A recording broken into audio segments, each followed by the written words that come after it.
and others versus Honorable Raila Amolo Odinga and 4 others named as interested parties. Number 7, Presidential Election Number 007 of 2022, Okia Omtata Okoiti and others versus KBC and others. Number 8, Petition Number 008 of 2022, Julia Nyokabi and others versus KBC and 3 others. And the last one, but not least, Petition Number 009 of 2022, Ruben Kigame Richete versus KBC and others. In addition to these petitions, we received a total of 24 interlocutory applications and 1 preliminary objection, which were filed in this court. 2 of the presidential election petitions were struck out. That is petition number 006 and 009 of 2022 for failure to meet the constitutional threshold as set out under Article 140 of the Constitution. On 29 August 2022, this court also admitted 3 amici curiae briefs by the Law Society of Kenya, the Kenya section of International Commission of Jurists, and John Warubengo and 2 others. Upon perusing and considering the issues raised in the remaining presidential election petition numbers 001, 002, 003, 004, 005, 007 and 8, the responses and the submissions filed thereto, this court found that all the 7 petitions substantially raised similar issues and sought similar reliefs. Consequently, on 30th August 2022, this court ordered that the 7 petitions be consolidated and designated Presidential Election Petition Number 005 of 2022 as the read file. From the consolidated petition, the responses filed and submissions filed by all the parties, the court crystallized the following issues for determination. And those issues are there. We have repeated them several times. I'll not read them.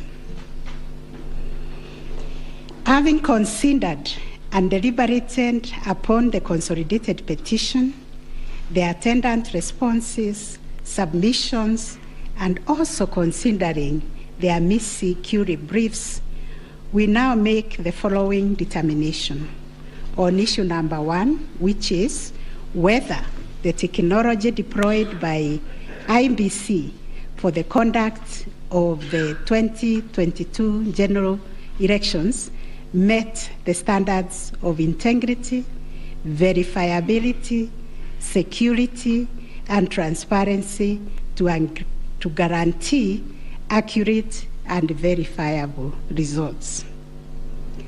As noted in the introduction, lack of trust in the electoral system has endured in Kenya for a long time.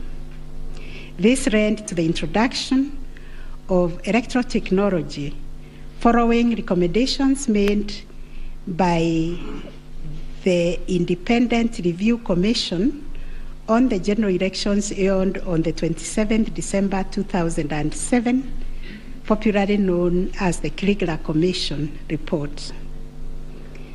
That report recommended integration of technology into Kenya's electoral process for registration, identification of voters, and transmission of results. These were enacted in Section 44 of the Elections Act 2011. By this statute, KBC is enjoined to adopt technology in the electoral process. As a consequence, the KBC developed a technology known as Kenya Integrated Electoral Management System, KIMS, making Kenya's election process an hybrid as it employed both technology and manual processes. The first, third, and fourth petitioners in the consolidated petition challenge the technology used by IEBC during the 2022 general election. They plead that the manner in which technology was deployed and utilized fell short of the prescribed constitutional and statutory standards.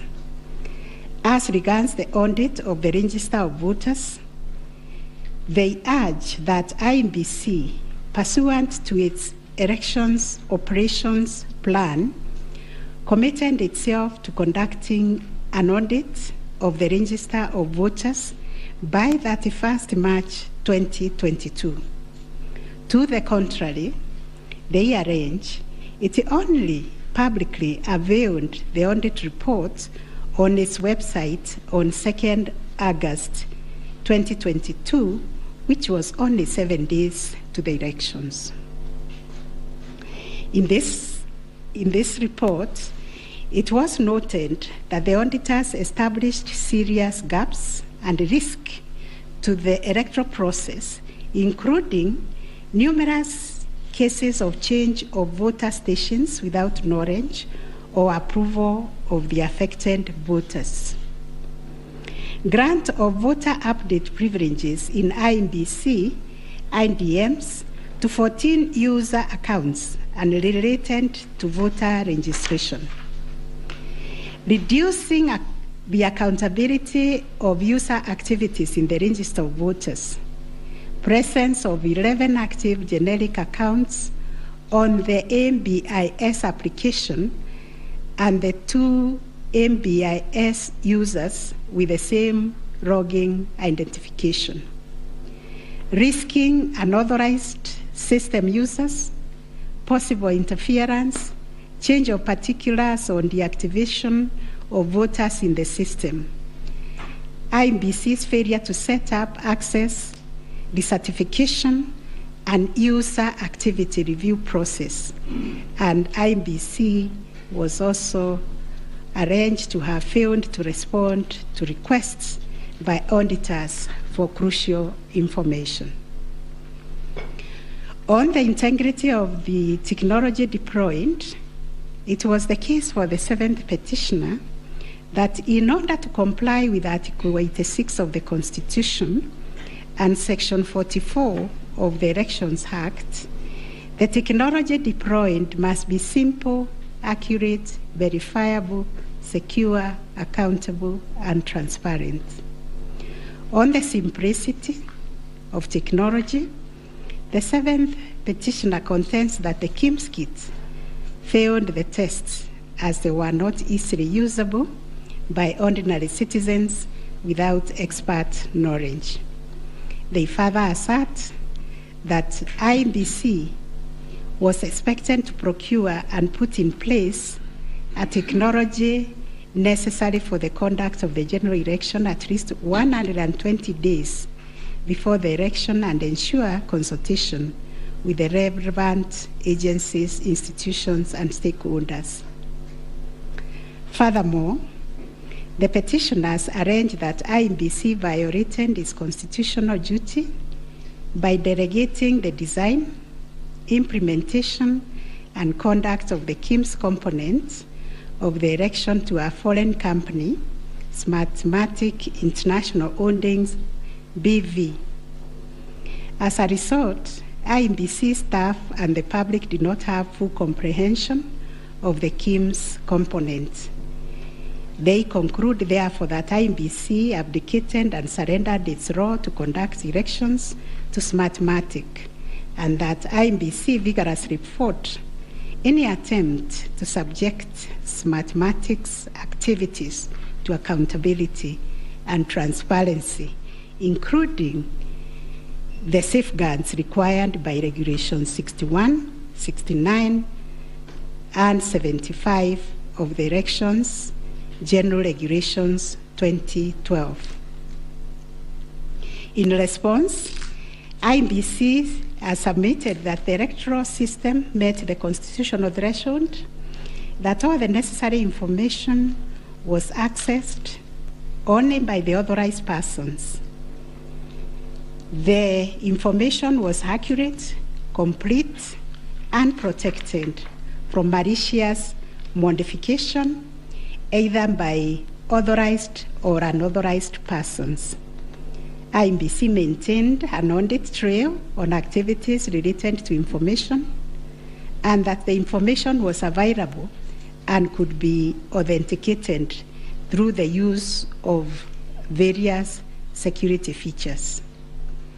In further response, IBC contended that they engaged KPMG on 7th April 2022 to conduct an audit of the register of voters, which was submitted on 18th June 2022. In addition, it issued a briefing on the report on 20th June 2022, summarizing the thematic areas therein and disclosing its findings as well as actions taken to remedy the issues identified. It also conducted its annual audit in compliance with Regulations 11 and 12 of the Election Technology Regulations 2017 and a certification of compliance issued to it on 3rd August 2022. IBC relied on sworn affidavits by Michael Ouma, Moses Sunkuri, and Hussein Majan on 26th August 2022, which were to the effect that it published the interim report by KPMG on 8th June 2022 and embarked on remedial measures aimed at effecting the recommendations ahead of publication of the final report. It was ascertained that it could not publish the full final audit report, as doing so would compromise the integrity and security of the electoral technology system, considering the provisions of the Data Protection Act, which imposes a duty to protect the data of Kenyan voters. On the other hand, the first and second respondents urged that even if there was failure of technology, it did not vitiate the result of the presidential election.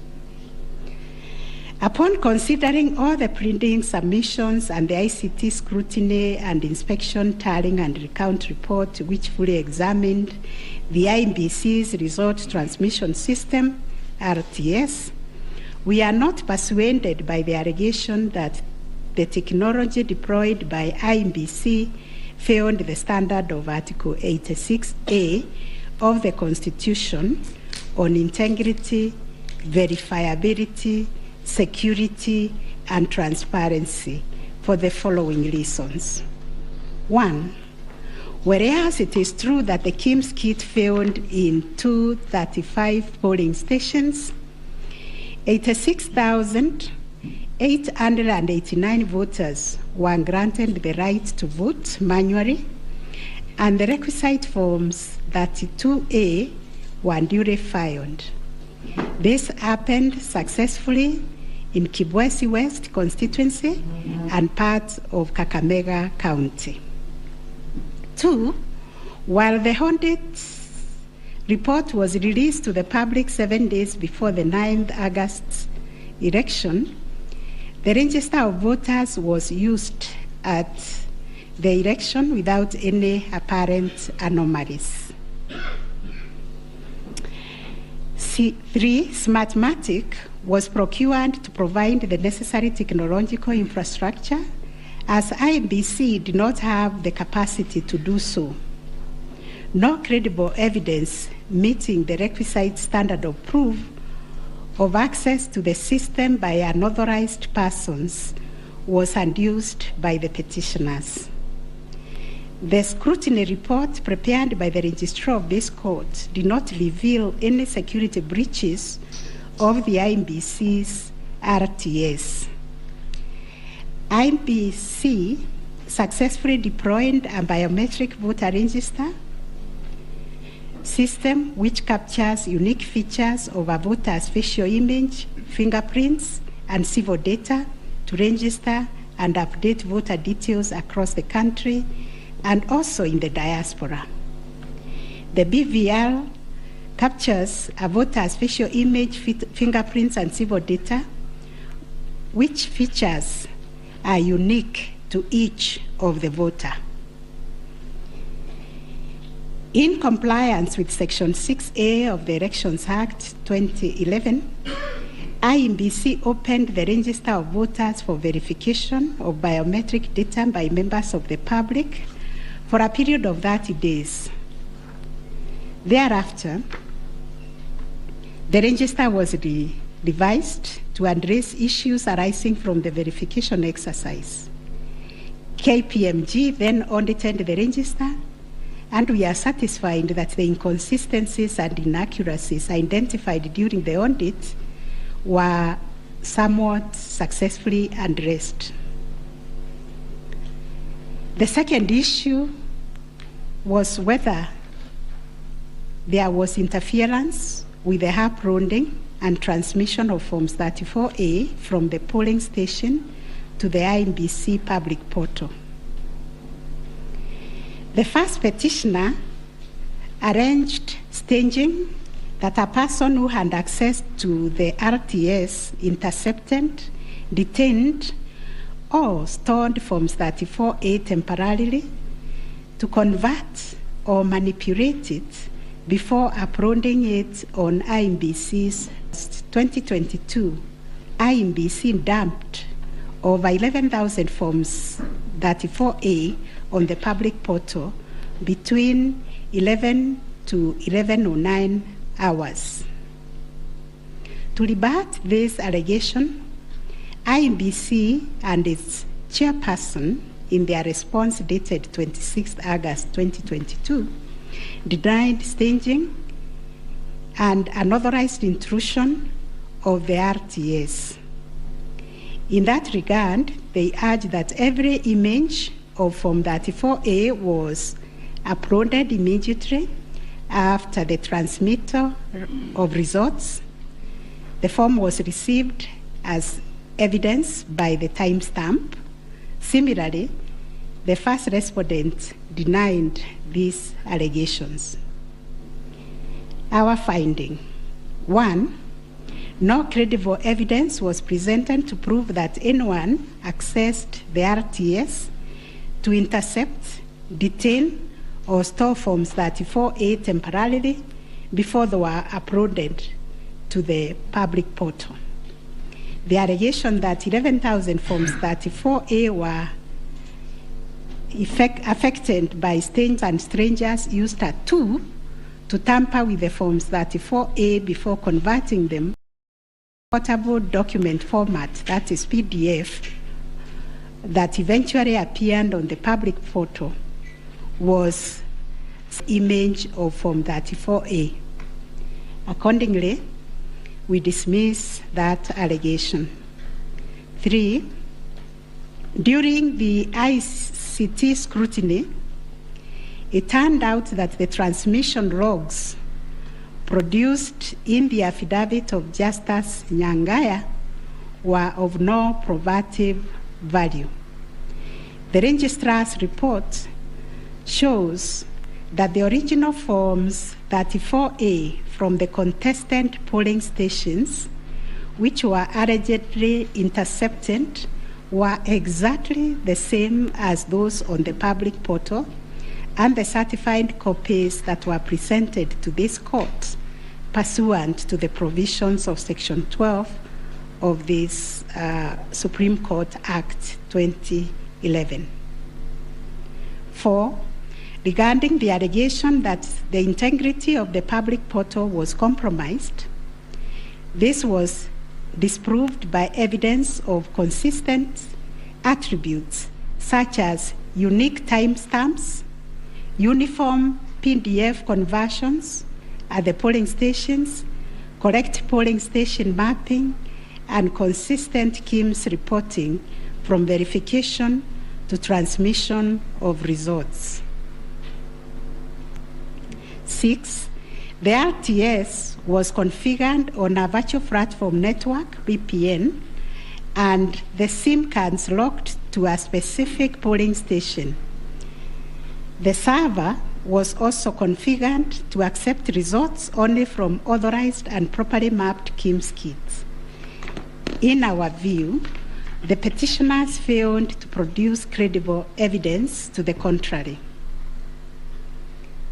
7, a review of some of the logs presented as evidence of staging showed that they were either from logs arising from the 2017 presidential election or were outright forgeries. In our considered view, there was no evidence of a man in the middle server configured to the IBC's VPN network, and no evidence was produced to show that the chairperson of IBC and staff were part of the arranged conspiracy to stage the transmission process. 9, whether there was a difference between Forms 34A uploaded on the IBC public portal and the Forms 34A received at the National Tallying Center and Forms 34A issued to the agents at the polling stations. On this issue, the first petitioner's case was that there was deliberate manipulation and tampering with Forms 34A, as demonstrated in the affidavits, to the effect that votes were being deducted from the first petitioner and being added to the first respondent. To support this petition, evidence was contained in the affidavits of Honorable Martha Karua, sworn on 21st August 2022, Celestine Anyango Opio, Arnold Ochieng Oginga, and John Mark Githongo, which was sworn also on 21st August 2022, and a further affidavit sworn on 28th August 2022. Dr. Nyangasi also swore an affidavit on 21st August 2022, and so was Martin Papa, to support that allegation of handing and subtraction of votes. On the other hand, IBC and its chairperson urged that all Forms 34A transmitted to IBC portal were not interfered with or manipulated. Further, that the Forms 34A signed at the polling station and issued to the agents were identical to the Forms 34A uploaded on the public portal and delivered to the National Tallying Center at the Bomas. It was contended that in any event, IBC used the original physical Forms 34A to tally, verify, and declare the presidential election results. This court ordered scrutiny of the forms from the 41 polling stations outlined in the affidavit of Celestine Opio to ascertain the allegation of interference. And this is our finding. 1, there were no significant differences captured between the Forms 34A uploaded on the public portal and the physical Forms 34A delivered to Bomas that would have affected the overall outcome of the presidential election. B, no credible evidence was presented to support the allegation that Forms 34A presented to agents differed from those uploaded to the public portal. The report by the registrar of this court confirmed the authenticity of the original forms in the sampled polling stations. The affidavits of Celestine Opio and Arnold Ochieng Oginga, while containing sensational information, were not credible, as the registrar's report confirmed that all the Forms 34A attached to those affidavits and purportedly given to them by the agents at select polling stations were significantly different from the originals, certified copies, and those on the public portal. The purported evidence of Celestine Opio and Arnold Oginga, sworn in their respective affidavits, are not only inadmissible, but are also unacceptable. It has been established that none of the agents on whose behalf the forms were being presented swore any affidavit, that there is nothing to show that they had instructed both Celestine and Arnold to act for them, yet the two have gone ahead to depone on matters that are not within their knowledge. This court cannot countenance this type of conduct on the part of counsel who are officers of the court. Though it is elementary learning, it bears repeating that affidavits filed in court must deal only with facts which an opponent can prove of his own knowledge, and as a general rule, counsel are not permitted to swear affidavits on behalf of their clients in contentious matters like the one before us, because they run the risk of unknowingly swearing to falsehood and may also be liable to cross-examination to prove the matters deponed.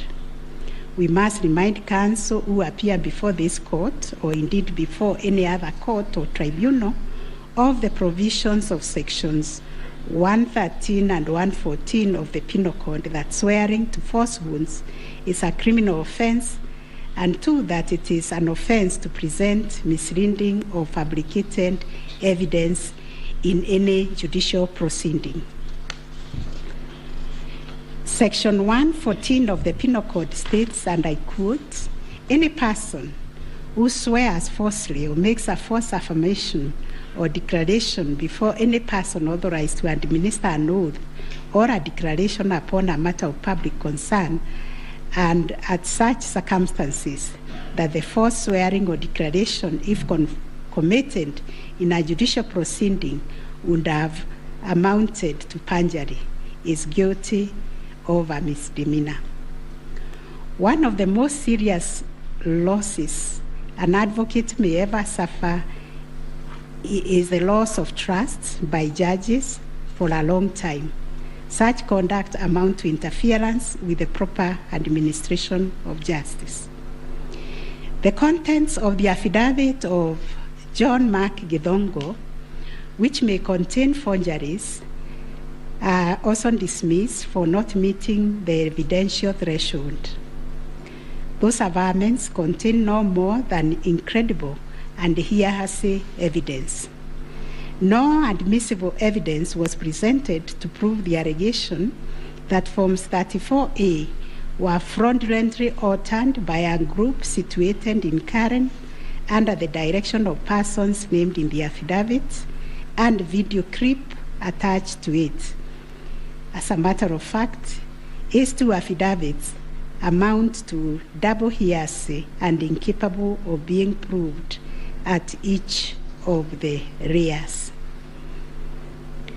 We turn to Form 34A for Gacharaigo Primary School, which was sensationally presented by Madam Judy Soweto, advocate, to show that one Jose Camango accessed the RTS and interfered with the result contained therein.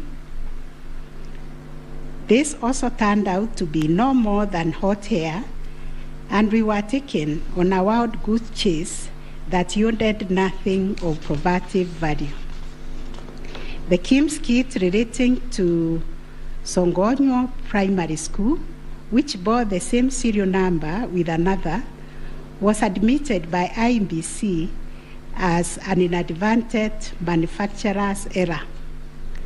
We are also satisfied that the two kits and other identifying features that were markedly different, including the timestamps and polling code, and therefore nothing turns on this anomaly.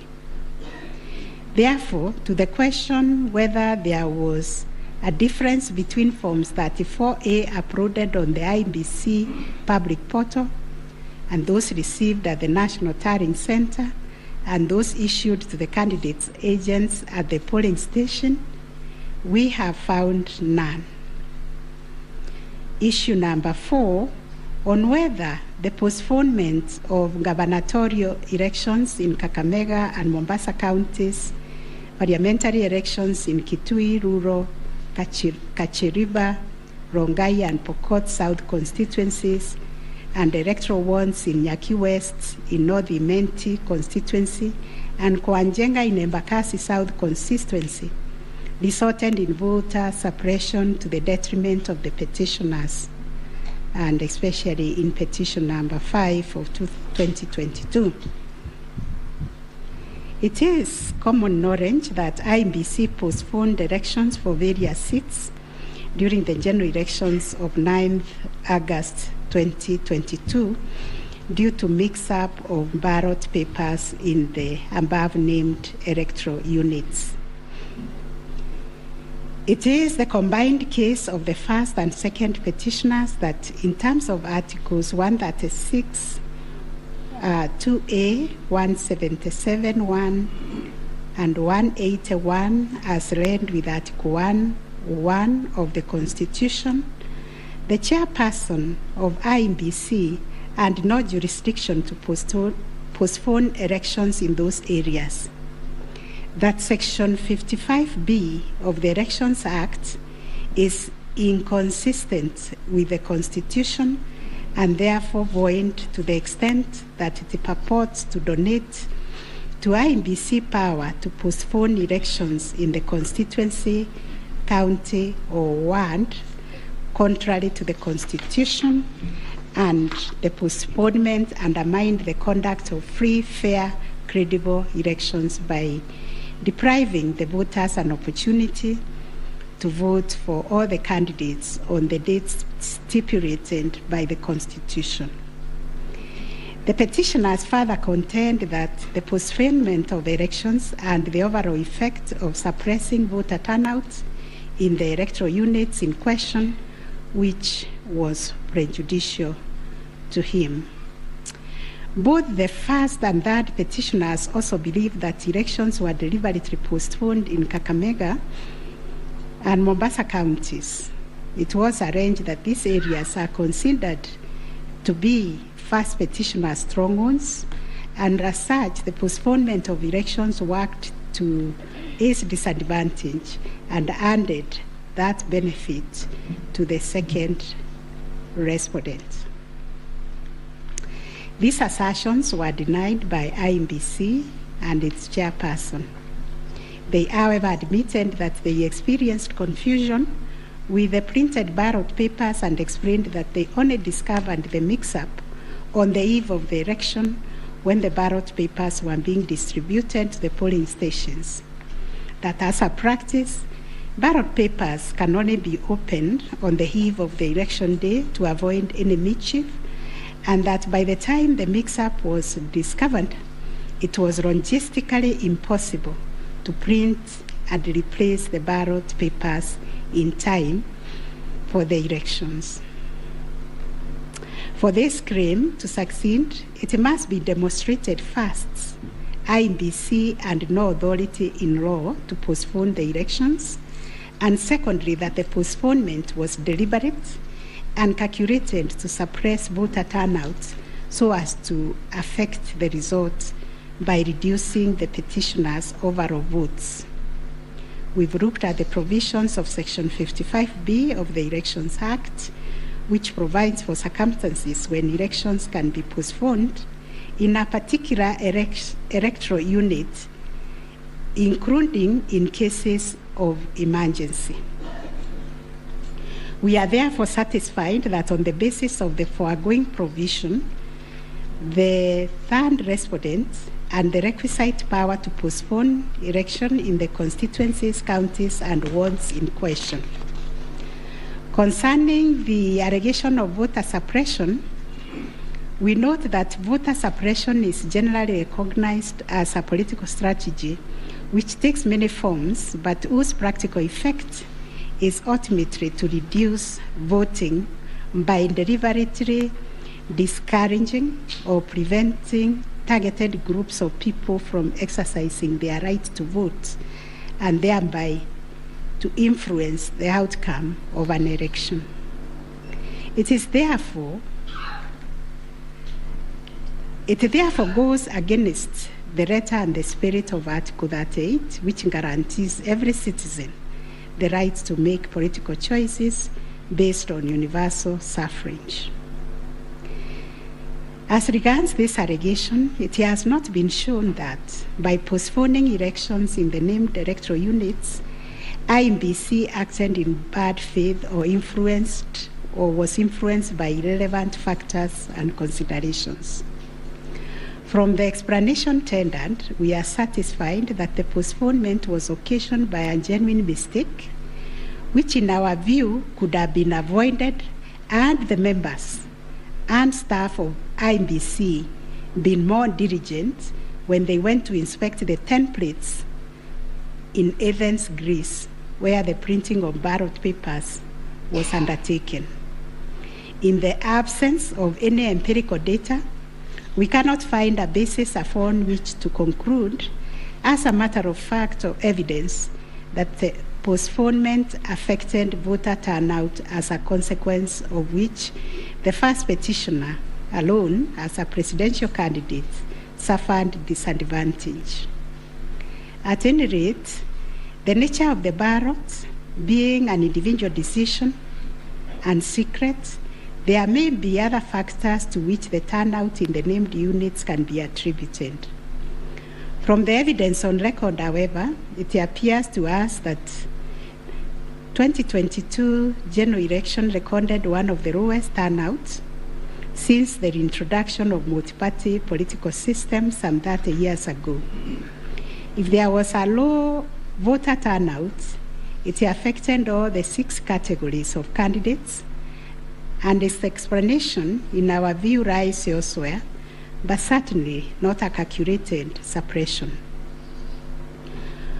On the other hand, in rebuttal to these claims, IEBC illustrated with examples to our satisfaction that there was no nexus between the postponement of elections and voter turnout in the affected units, far from the fact that this claim was undoubtedly just another red herring. It has nothing to do with the question under review, and accordingly we reject it and own that there is no proof that the postponement resulted in voter suppression to the detriment of the first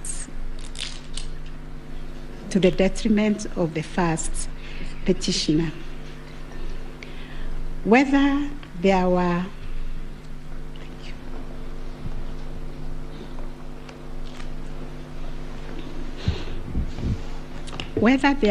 unexplainable discrepancies between the votes cast for presidential candidates and other elective positions.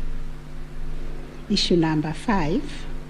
The first petitioner was categorical that there was systemic ballot stuffing in certain counties, mainly in the Rift Valley and central parts of Kenya, where, according to him, a total of 33,208 votes were cast for president only, without corresponding votes for the other elective positions. On the part of IEBC and the chairperson, while acknowledging that indeed in some instances there was vote differential between those cast for president and for other positions, but maintained that they were insignificant, and those instances related to votes by prisoners and citizens in the diaspora who only vote for the president but did not take part in other elective positions. The differential also includes rejected ballot papers and stray votes which do not count as valid votes.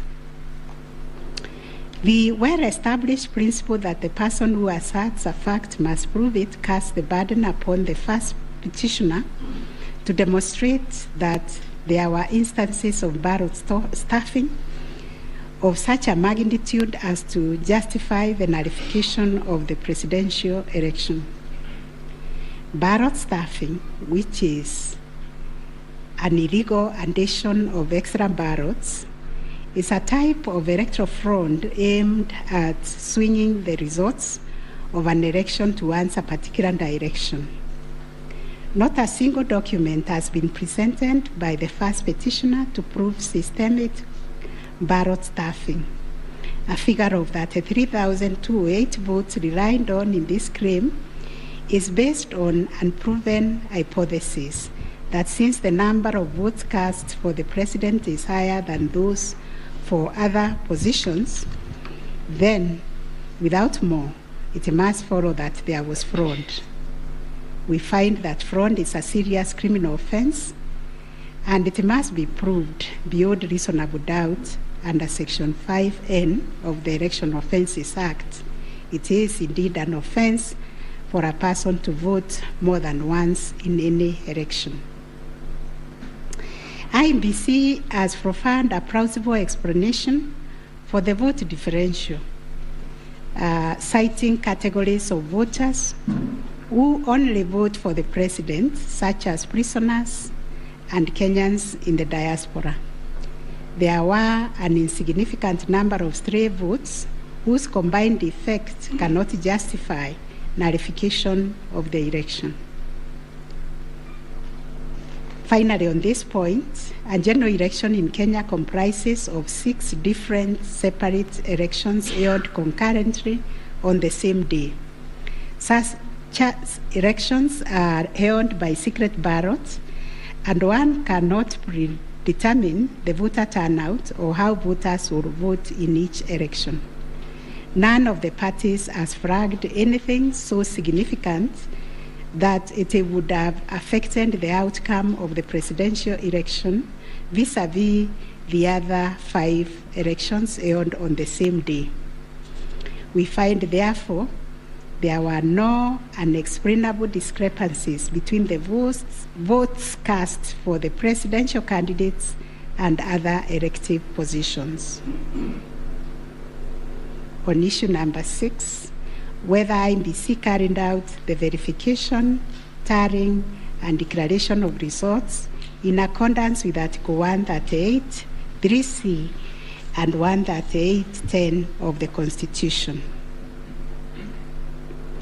This issue arises from the printings in all the petitions as consolidated.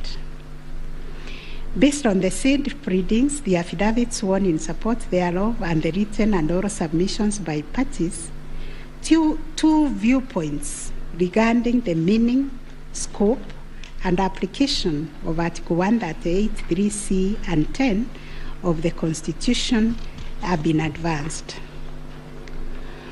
On the one hand, the petitioners submit that pursuant to the foregoing provisions, the role of verifying and tallying of votes as received from polling stations countrywide is vested in the Commission as a corporate entity and not the chairperson of the Commission. It is their argument that the chairperson cannot undertake this task to the exclusion of other commissioners. They submit that the language of Article 138(3)(c) does not envisage a situation where the chairperson can arrogate to himself unfettered authority to verify and tally the results at the National Tallying Center without involving the other commissioners.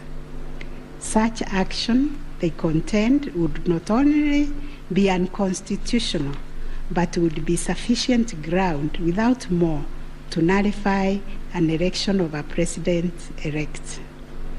In support of their argument, the petitioners cite the Court of Appeal decision in IBC versus Maina-Kiai and 5 others as affirmed by this court in the case of Raila 2017. The petitioners further submit that Regulation 87(3) of the Election General Regulations is unconstitutional to the extent that it purports to vest the power of verification and tallying in the chairperson of IBC. On the other hand, The first, second, and third respondents submit that power to verify, tally, and declare results of a presidential election at the National Tallying Center is the exclusive preserve of the chairperson of IEBC. According to them, there is nothing unconstitutional about Regulation 87.3 of the Elections General Regulations. The said regulation the respondent submits makes no mention of commissioners other than the chairperson. At any rate, the respondents argue Article 138(3)(c) of the Constitution does not envisage a situation where it is the commissioners who personally undertake the task of verifying and tallying the results as entered into the thousands of Forms 34A. Such an undertaking would be humanly impossible, they submit. For good measure, the respondents submit that Section 11A of the IEBC Act provides that the chairperson and members of the Commission are responsible for the formulation of policy and strategy of the Commission and oversight. In their view, the Act does not contemplate a situation where commissioners would be directly involved in the verification and tabulation of presidential election results. The task of verification and tallying, as stated by the respondent, is executed by the staff of the Commission under the direction and supervision of the Commission Secretary, who in turn reports to the chairperson. As to whether the chairperson acted unilaterally in verifying and tallying the presidential election results at the National Tallying Center, the petitioners claim that he did. This is what happened. It is the petitioner's case that the chairperson published an illegal Gazette Notice number 4956 of 2022, in which he designated himself as the presidential returning officer, a position unknown in law and the Constitution. Having done so, the petitioner states that the chairperson proceeded to conduct the verification and tallying process to the exclusion of other commissioners, each of whom he had assigned territorial roles and related to the verification and tallying exercise. On his part, the chairperson of IEBC submitted that although he has the exclusive authority to verify and tally the presidential election results as received at the National Tallying Center, he did involve the other commissioners in the exercise before eventually declaring the final results. He submitted that he did this in the spirit of teamwork. The chairperson of IEBC states that indeed the 4 commissioners were involved in the preparation of the 9th August general elections from the time of their swearing into office all the way to the verification and tallying of results at the National Tallying Center until they withdrew from the exercise just when he was set to declare the final results. Having considered all the parties' submissions, we find that pursuant to Article 138(3)(c) of the Constitution, the power to verify and tally presidential election results as received at the National Tallying Center vests not in the chairperson of IEBC, but in the Commission itself. The latter carries out this exercise through its secretariat staff, technical personnel, and any other persons hired for that purpose under the oversight and supervision of the chairperson and the other members of the Commission.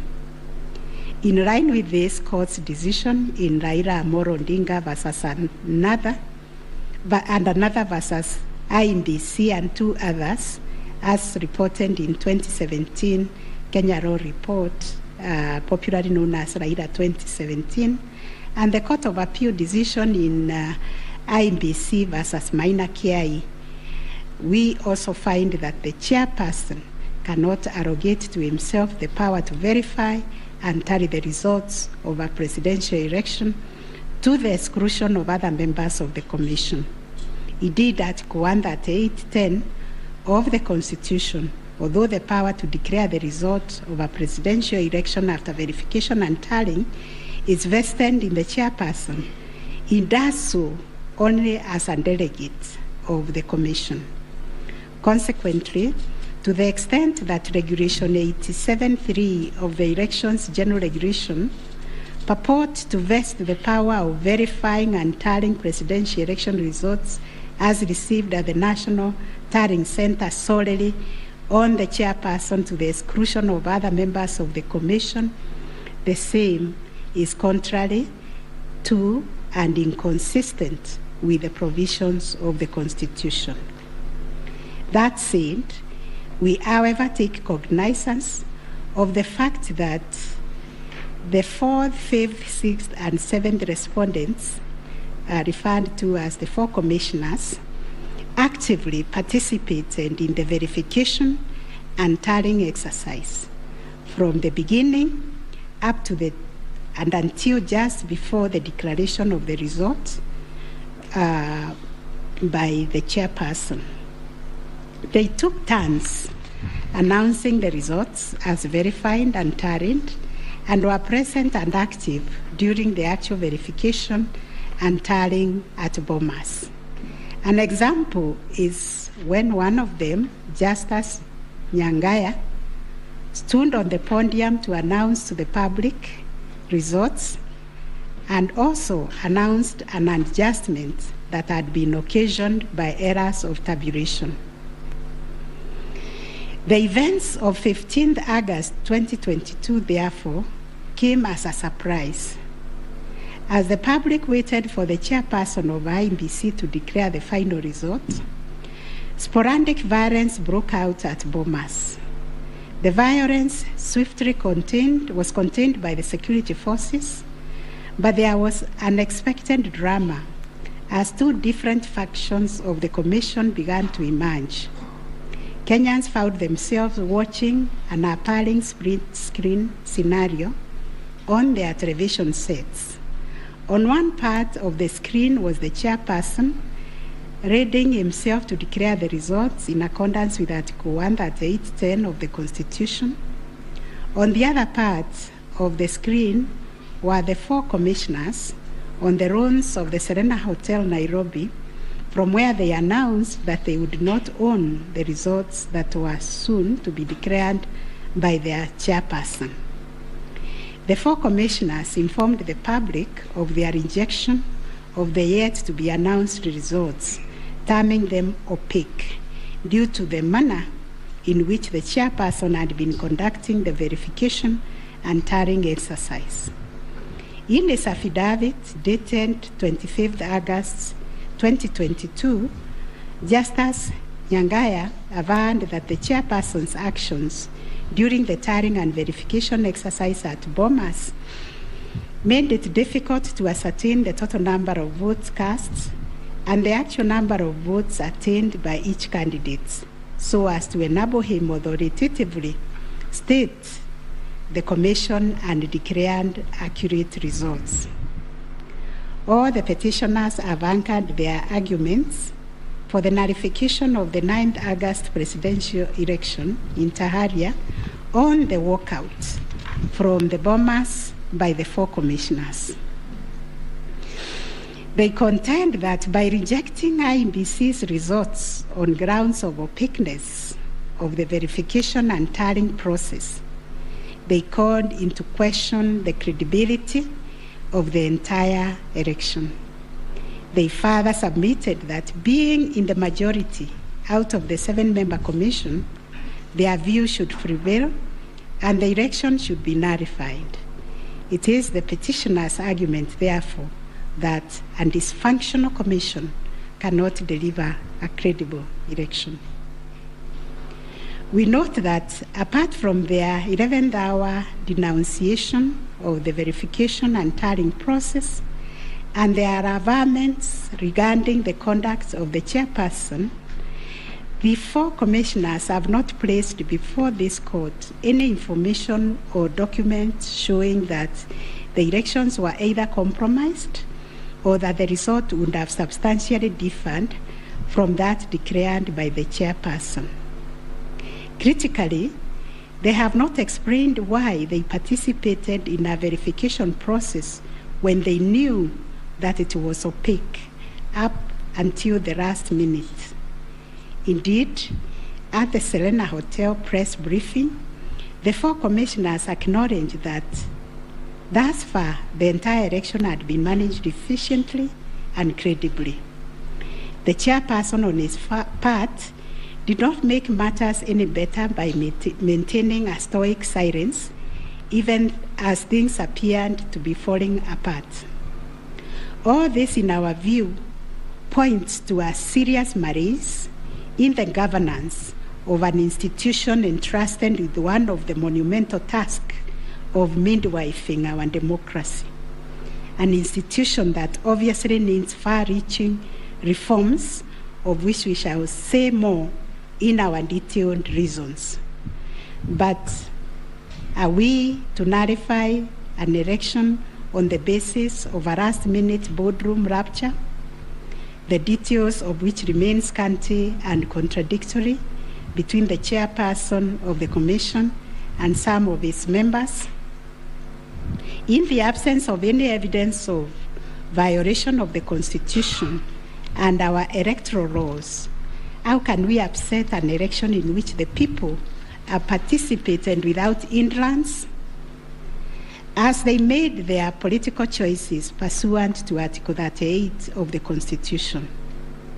To do this would be tantamount to subjecting the sovereign will of the Kenyan people to the quorum antics of IBC. This we cannot do. Clearly, the current dysfunctionality at the Commission impugns the state of its corporate governance, but does not affect the conduct of the 2022 election. In view of the foregoing, we are satisfied that notwithstanding the divisions apparent between the chairperson and the 4 commissioners, IBC carried out the verification, tallying, and declaration of results in accordance with Article 138(3)(c) and 10 of the Constitution. Issue number 7, whether the declared President-elect attained 50+1 of all the votes cast in accordance with Article 138 of the Constitution.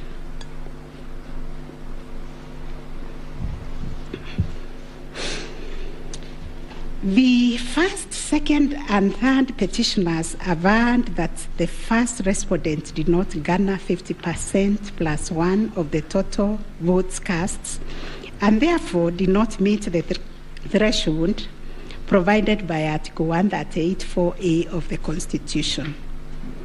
They anchored their claims on the basis that in order to determine whether a candidate has attained 50%+1 of the votes cast, this ought to be calculated based on the total number of votes cast, excluding rejected votes.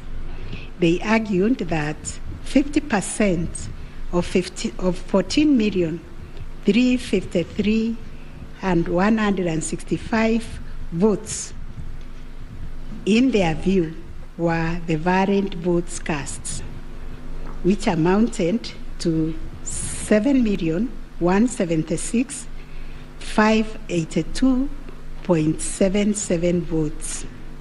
They therefore contended that by attaining 7.176141 votes, the first respondent did not meet the constitutional threshold to be declared president-elect.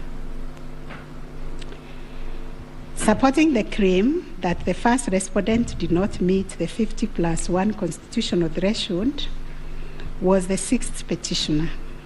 His contention was founded on the backdrop of a press briefing issued by the chairperson of IBC after the official closure of voting on 9th August 2022.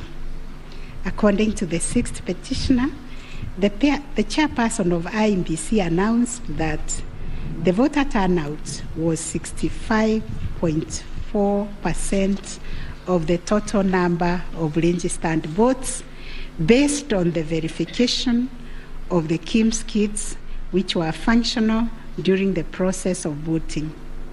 In addition, the sixth petitioner urged that the voter turnout of 65.4% did not include some 238 polling stations where the KIMS kit had malfunctioned, necessitating use of the manual register.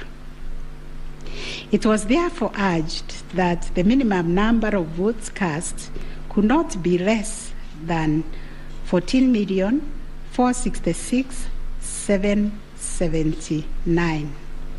Additionally, that this number was bound to increase once the number of votes from the areas that used the manual register were included. The sixth petitioner further claimed that a summation of the minimum number of votes cast and unturned manual votes would represent the actual voter turnout. In challenging the declaration made by the chairperson of IBC, the sixth petitioner affirmed that the final tally, published in Form 34C, only accounted for 14,326,641 votes cast, including some 113,614 rejected ballots. The sixth petitioner contended that this tally did not factor in some 140,138 votes cast using the manual register. The sixth petitioner computed this number by subtracting 14,326,641 declared votes cast from 14,466,779 generated by the sixth petitioner as representing 65.4% of the voter turnout. Referring to the tallies in Form 34C, the sixth petitioner summed the number of votes cast for each candidate as follows: Raila Odinga, 6,942,193; William Ruto, 7,176,141; Wahiga Mwaura, 31,987; and George Wajakoya, 61,969, adding to a total of 14,213,027. He then added 140,138,000 arranged to be unturned votes, and this yielded a total of 14,353,165 total valid votes, which the sixth petitioner used to compute the percentages garnered by each candidate as follows. William Ruto, according to him, garnered 49.9%, Raila Odinga 48.3%, Wahiga 0.22%, and Wanjakoya 0.3%. It is on this basis that the sixth petitioner grounded the claim that none of the candidates met the constitutional threshold as set out in Article 138(4)(a). IBC and its chairperson disputed the sixth petitioner's claim. They submitted that the declaration of results is based on the number of people identified as having voted on the KIMS kit and not the total persons on the voters' register as arranged. They contended that the final voter turnout, comprising of the voters who were identified through the KIMS kit and those who voted manually, was 64.76% and not 65.4% as arranged by the petitioners. They urged that the announcement error by the chairperson of IBC on 10 August 2022 was immediately clarified during the same press briefing. And evidence of this correction was provided to this court in an affidavit of the first and second respondents in presidential election petition number 7 of 2022. According to IBC and the chairperson, 14,239,862 voters were identified using the KIMS kit, while 86,889 voters were identified using the printed voter register. Therefore, the total valid votes cast were 14,213,137, while the total number of rejected ballots were 113,614, constituting 14,326,751 total votes cast. They illustrated that the first respondent garnered 7.176141 votes against 14,213,137 total valid votes cast, yielding a percentage of 50.49 to meet the requisite constitutional threshold for a candidate to be declared president-elect.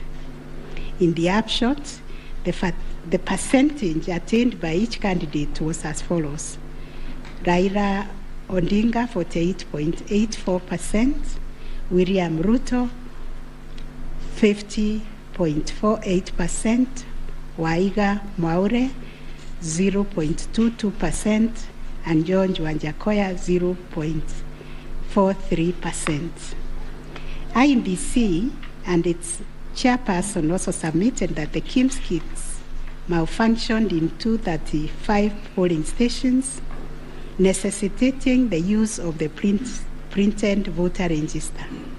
In these polling stations, backup KIMS kits were later deployed for purposes of results transmission. The first respondent, in response to the question of 50+1 constitutional threshold, maintained that he attained the threshold under Article 138(4) of the Constitution as elaborated by the IBC and the chairperson. This court has considered the differing formulas and threshold arguments presented by various parties to this petition, while the first, second, and third petitioners raised pertinent questions connected to this issue. We shall address them together with those of the sixth petitioner, who has addressed and focused on the issue as specifically framed in detail. It must be restated that the case made by the sixth petitioners concerns a data-specific threshold as enunciated under Article 138(4) of the Constitution, that without attainment of which there can be no declaration. This data-specific threshold is what this court declared in John Arun Mwau and two others versus IBC and others. Petitions numbers 2 and 4 of 2017, consolidated, referred to as the ultimate yardstick for determining the winner in a presidential context. In Raila Odinga and 5 others versus IBC, petition number 5, 3, and 4 of 2013, this court asserted that rejected ballot papers do not constitute a vote cast to be included in calculating the final tally in favor of a presidential candidate. We are not persuaded by amicus curiae's brief, that is Law Society, who attempted to persuade us to consider our position on this finding. We reiterate that rejected votes cannot be taken into account when calculating whether a presidential candidate attained 50% plus 1 of the votes cast in accordance with Article 138(4) of the Constitution. Similarly, in the same Raila 2013 case, the court further laid down the parameters of burden and standard of proof in electoral disputes. More specifically, the burden and standard of proof required in disputes challenging the outcome of a presidential election. And this is what the court said, I quote, "In the case of data-specific electoral requirements, such as those specified in Article 138(4) of the Constitution, for an outright win in the presidential election, the party bearing the legal burden of proof must discharge it beyond any reasonable doubt." The question that follows was whether the petitioners challenging the attainment of 50% plus one constitutional threshold and the computation by the sixth petitioner in general met the standard of proof settled by this court in Raila 2013 case. The premise of the sixth petitioner's percentage computation was a press briefing made by the chairperson of IEBC on 10th August 2022, when the evidential burden shifted to IEBC and its chairperson, as it does in election cases. They produced video evidence correcting the percentage voter turnout to read 64.6 at the time of the briefing. This percentage, however, did not include reports from all the Kim's kits and 86,889 voters who were identified manually using the printed register of voters. In our view, the assertion by the sixth petitioner that the percentage voter turnout was firstly predicated on the uncorrected percentage given by the chairperson of IEBC was negated by evidence adduced to prove the correction. Secondly, the sixth petitioner based his percentage of voter turnout on the total number of registered voters, while the chairperson of IEBC made reference in the press briefing to the number of registered voters who were identified through the Kim's kit progressively. The sixth petitioner also asserted that rounding off of votes cast in a presidential election as a means of assessing the threshold under Article 138(4) of the Constitution kills and bars voters, which is illegal and unconstitutional. We have deliberated on this proposition and found that it is not mathematically sound and that the rounding off done by IEBC and its chairperson was correct. Consequently, we find that the petitioners did not provide a watertight case to warrant the setting aside of the results of the presidential election on the basis of not having met the threshold provided under Article 138(4)(a) of the Constitution.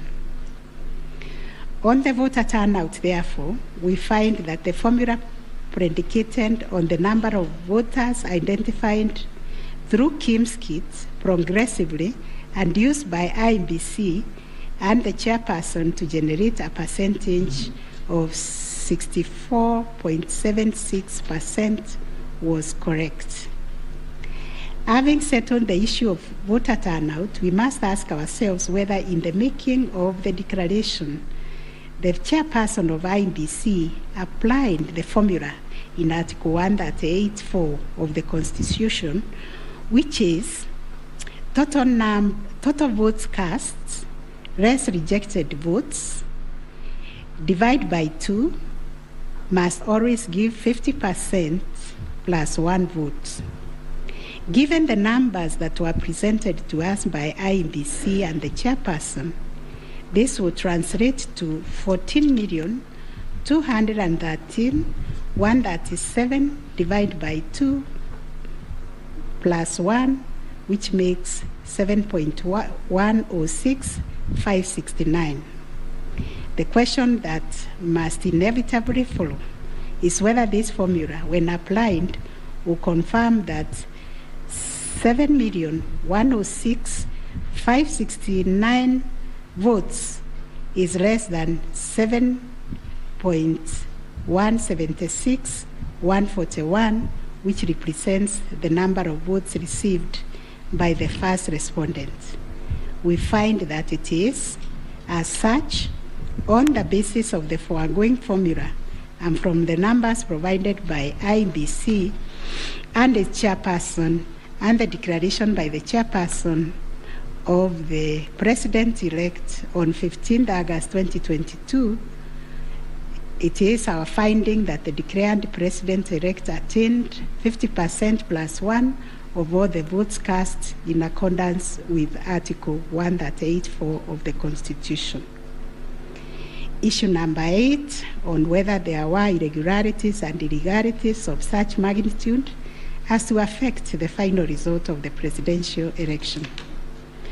Although the petitioners have provided numerous averments pointing to possible irregularities and illegalities marked by failure of technology, arranged voter suppression, printing and utilization of Book 2 of 2, EU preparation by the IBC and its chairperson, commission indiscretions, transposition anomalies, agent absence, and many others, we are of the view that the pointed illegalities and irregularities were not of such magnitude as to affect the final result of the presidential election. We will delve deeper into the details of this issue in our recent judgments. Last issue, what reliefs and orders can the court grant? Under Article 163(3) of the Constitution, it is provided that the Supreme Court will have A, exclusive original jurisdiction to hear and determine disputes relating to the election of the office of the President arising under Article 140. And Article 140 provides, I quote, a person may file a petition in the Supreme Court to challenge the election of the president-elect within 7 days after the date of the declaration of the results of the presidential election. 2, within 14 days after the filing of a petition under Clause 1, the Supreme Court shall hear and determine the petition, and its decision shall be final. If the Supreme Court determines the election of the president-elect to be invalid, a fresh election shall be held within 60 days after the determination. In exercising its jurisdiction pursuant to these provisions, the court sits as an election court with a mandate to determine the validity or otherwise of the election of the president-elect. It is clear to us that the jurisdiction of the court is quite circumscribed in terms of the orders or reliefs it can grant following the hearing and determination of the election petition under Article 140 of the Constitution.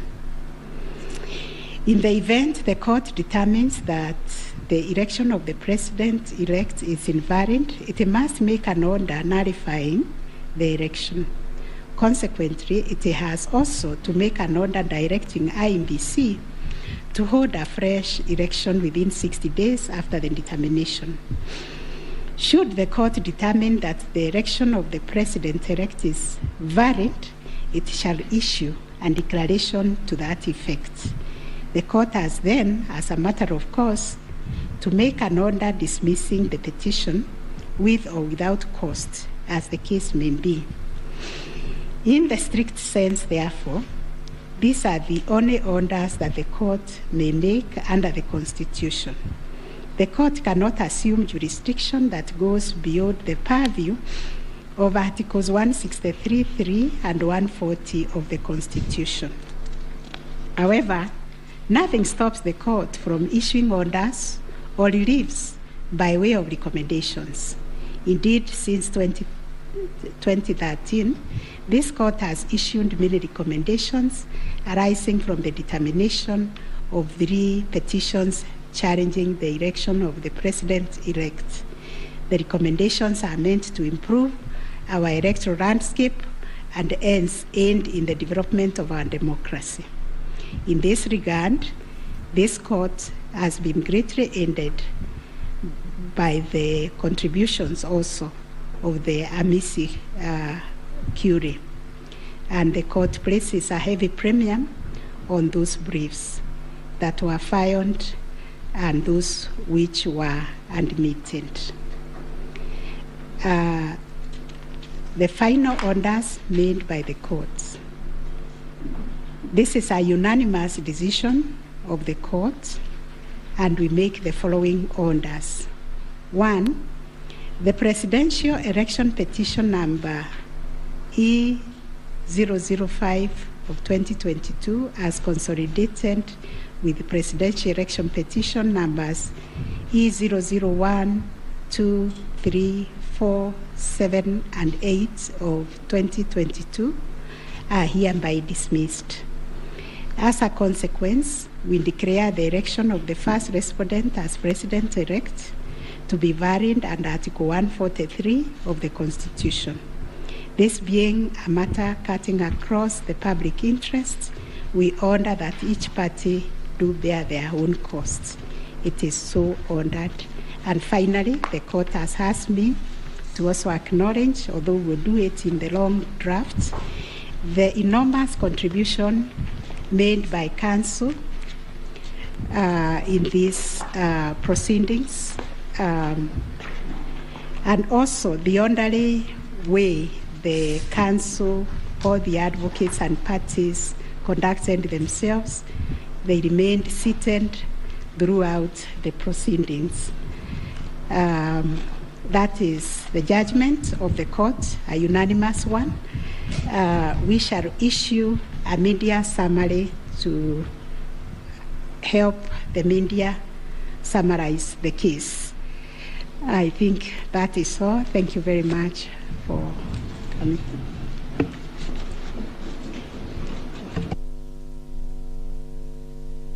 My Lady, Madam Chief Justice, and the learned judges of this court, again, I am requested by my colleagues to thank you most profusely for your labors into delivering this judgment, listening to all of us, and giving our nation this judgment so that we may move forward. Thank you, and God bless you. It may please the court. It is not true that I asked the Attorney General Emeritus to talk on our behalf. Next time you should talk to me.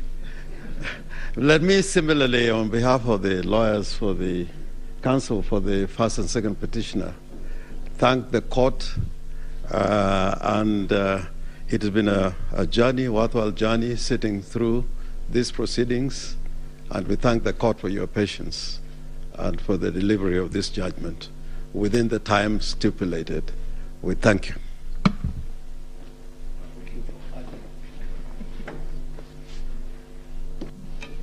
Madam President, members of the court, I wish to request just a couple of minutes for the chairperson of the Law Society of Kenya to make a few remarks in appreciation of the work that the court and Kenyans have done on this exercise, if you allow. Thank you. I call upon Mr. Eric Theuri to come and make his remarks. It is also his birthday. I would have sung happy birthday for him.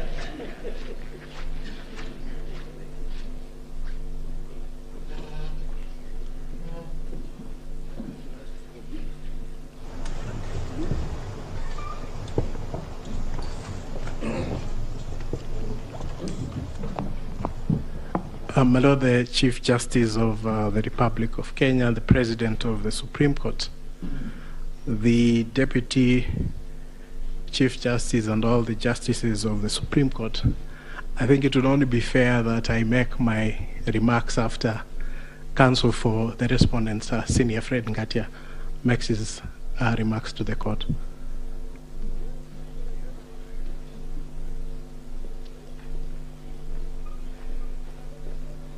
Madam Chief Justice, thank you very much. It's so kind for the President to acknowledge that age goes before youth. Mine is to thank the court, to thank my learned friends for the effort we all expended. We thank this court for clarifying certain issues and we look forward to a less corrosive 2027. Thank you very much.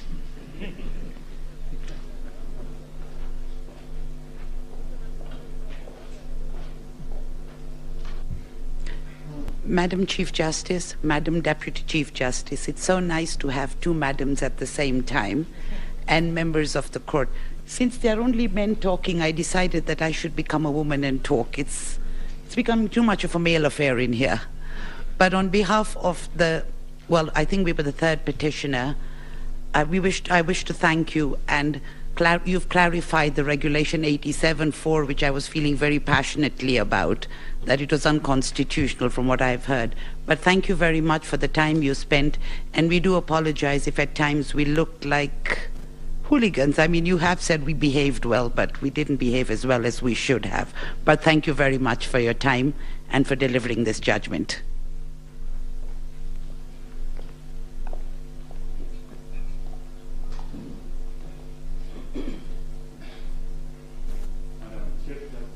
Madam Chief Justice, Madam Deputy Chief Justice, members of the court, I, on behalf of Attorney General, take this opportunity to thank you most sincerely for a great job done and for the courage to clearly define the limits of the law, which will help us empower IBC on the way forward, and hope that this might be the last of the petitions after elections once we carry out a proper elections based on your guidelines. Thank you.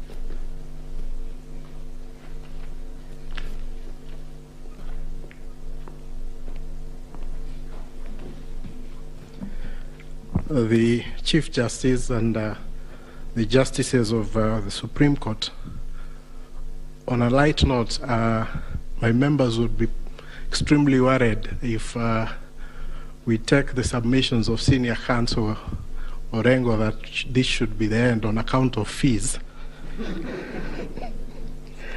But Lady, the Chief Justice, on behalf of the Law Society and all the members of the society, we wish to, first of all, take this opportunity to thank the court in the manner in which it has conducted these proceedings, extremely efficient, especially in light of the really short and strict timelines that you've had.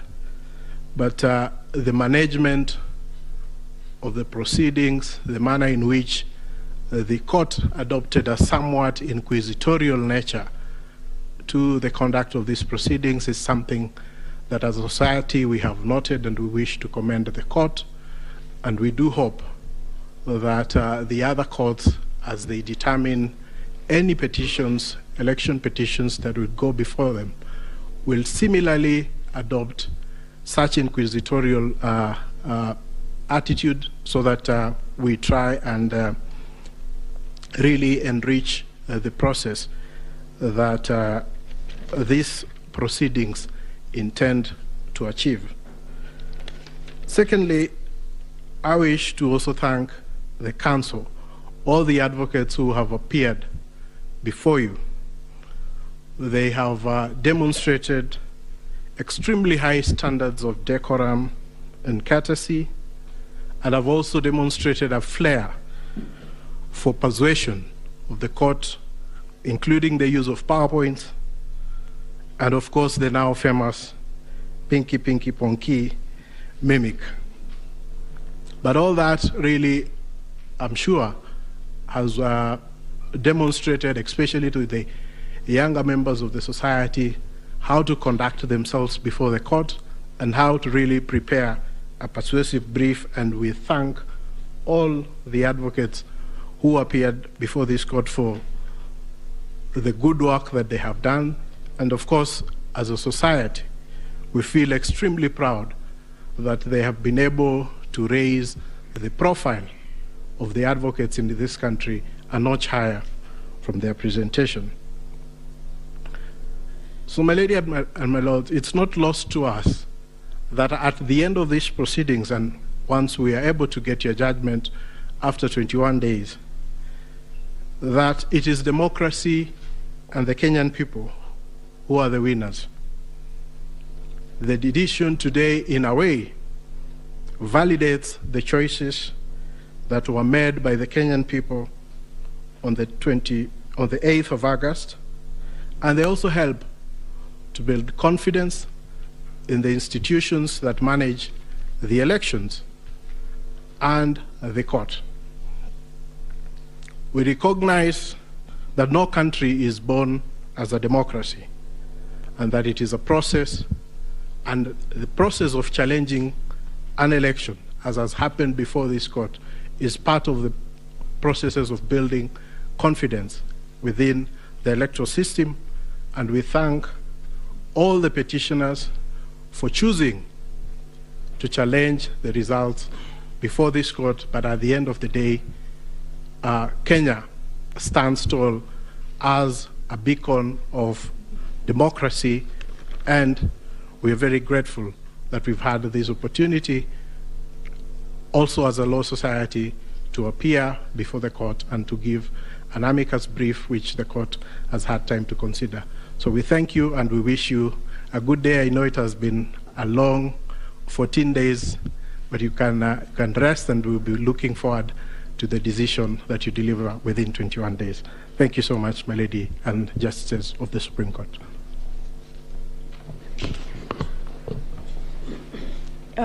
Thank you, Mr. President. I have been asked by the President of our court to react to your submissions, and in so doing, I am obliged to say that we are truly humbled by the statements that you have just made. More humbled because those statements come from both sides of the divide. And thank you for appreciating what we have to do within a very short while. Thank you for appreciating that it wasn't our wish that we were doing what we were doing. We were doing the wish of the Constitution of Kenya 2010, the laws of the Republic, the facts of the cases that you placed before us, and the evidence in rebuttal.